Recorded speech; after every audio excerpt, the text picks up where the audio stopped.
A major indication for male patients to seek cosmetic surgery is male pattern baldness or androgenic alopecia. If patients start losing hair at the young age, they are extremely concerned and seek a help.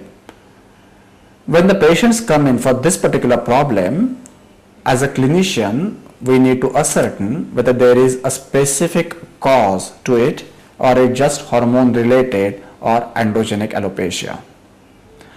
If the patient has a skin disease on the scalp, say dandruff or dermatosis or any other problem, we need to make a diagnosis of it and treat it accordingly with medications. However, if the patient has no other clinical problem and is losing hair merely because of hereditary pattern or androgenic alopecia, then the patients are usually put on medications first.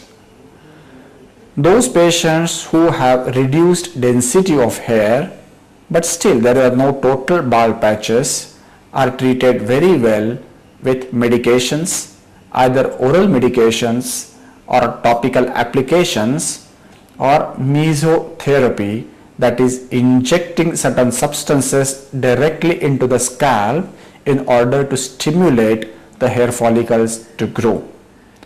The results are best when there are no total bald patches but the density is low. These treatments can reduce the further hair loss, help patient maintain whatever hair he's got on the head and to increase the density to some extent. The improvement in the density can be to the tune of anywhere between 30% to 70%. The results are slightly variable but good in the patients if they are selected properly. With these medications or these treatments like topical applications or oral medications or mesotherapy injections, patients cannot expect to grow hair where there are none. In short, if there are total bald patches, these treatments would not work and the only way to get hair back over those areas would be a hair transplant surgery. The principle of hair transplant surgery is redistribution of hair follicles. We cannot multiply hair follicles, we cannot grow more number of hair follicles. What we are doing here is redistributing them.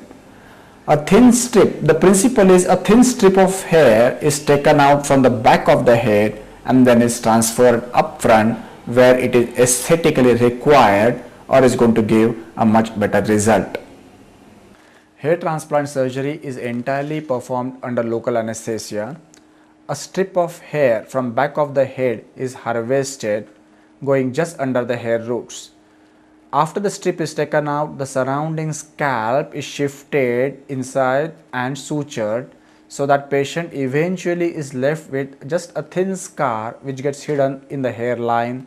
There is no patch devoid of hair left behind after the surgery at the back of the head. The strip of the hair is very thin, just going under the roots. The scalp, the fascia, fat, aponeurosis, skull, brain, everything is much deeper, so there is no fear of damaging any of those structures or having any problems related to headache or anything else. After the strip is harvested, the hair roots are dissected out of it in order to separate individual hair roots without damaging their follicles. The purpose of taking hair roots from the back of the head is the hair at the back of the head are never lost and hence they are permanent once they are shifted up front. The follicles can be dissected as a combination of 2 or 3 follicles or thin slits or single follicle, and then they are transferred over the bald area or over where the density has gone down. Local anesthesia is again administered over the recipient area. A small needle would make a puncture mark which would be kept open with a dilator, and then the dilator comes out and a hair root goes in. When we implant the hair, the length of the hair that is being implanted is just about a millimeter or so, and it gets stuck there with the help of a blood clot. There are no stitches or no glue used for this.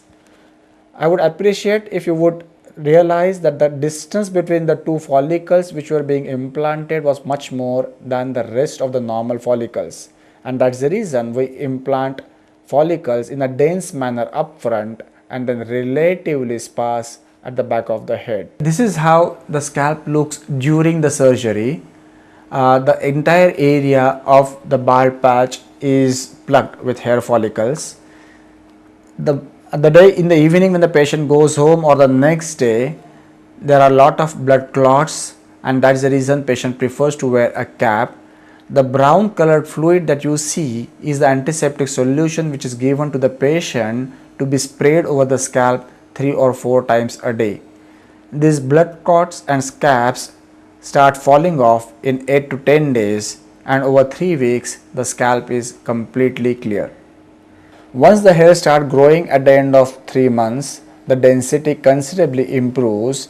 There is no visible scar or sign of harvesting the hair from back of the head. Any area on the body can be used, and the hair transplant surgery can be used in males and females both. While transplanting the hair in the hair parting region, the direction of the hair while implanting is taken into consideration so that the hair grow in a particular direction and we can achieve the desired hair styling after the surgery.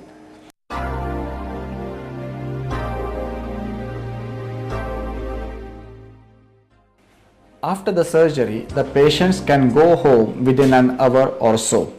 There are no dressings given on the head. Patients are not allowed to bathe over the head, or the head wash is not allowed for 2 weeks. Patients are put on basic oral medications for about a week. In addition, they are given antiseptic sprays which the patients spray over the entire scalp at least 3 to 4 times a day in order to keep it clean. Patients usually prefer to wear cap next day onwards if they have to go back to the work, because the blood scabs on the scalp don't look aesthetically good the very next day, especially if they are going to man the front desk. Over 10 to 15 days, the blood scabs start falling off and the scalp starts clearing up, and then the patients can start going out without a cap. After 2 weeks, patients are allowed head wash, and 3 to 4 weeks down the line, they can start rubbing their scalp without any worry of hair coming off. In the post-operative period, when the scabs and the blood clots start separating from the scalp and start falling, the patients can at times notice a few hair entangled in them.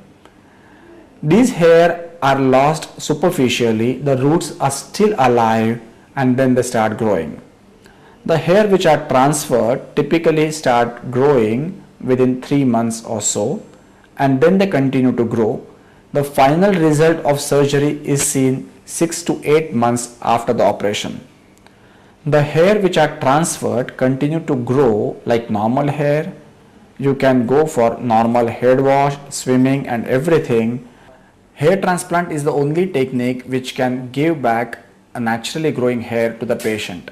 However, there are always some limitations to any surgical procedure, and so also it's important for the patient to realize and understand that the density of hair that we can achieve with hair transplant cannot be as thick as the patients had them in their teens or 20s. We cannot get the density as dense as side of the scalp or the back of the scalp, although there is a considerable improvement in the density over the transplanted area. The more the magnitude of the surgery and the more number of follicles we transfer in one go, the better would be the aesthetic result. Usually one session suffices for most of the patients. If the patients are particularly interested in getting really good density, they can always opt for the next session after about 3 or 4 months after the surgery, once the results of the earlier operation are demonstrated. Of the various modalities of treating bald areas like hair bonding, hair weaving, etc., All these other techniques are more like modified or glorified wigs, where artificial thread or hair are stuck or clipped onto the scalp. They don't grow and they never look natural. Hair transplant is the only technique where we can achieve a uniform distribution of hair over the bald area. These hair, because they are harvested from the back of the head in the patient, they are of the same texture and quality like the rest of the hair. Most important, they grow naturally once again, and it's impossible to detect which ones are transplanted hair and which ones were the original hair. Most of the patients and their relatives are extremely happy when 3 or 4 months down the line when they see a good hair growth over the bald patches.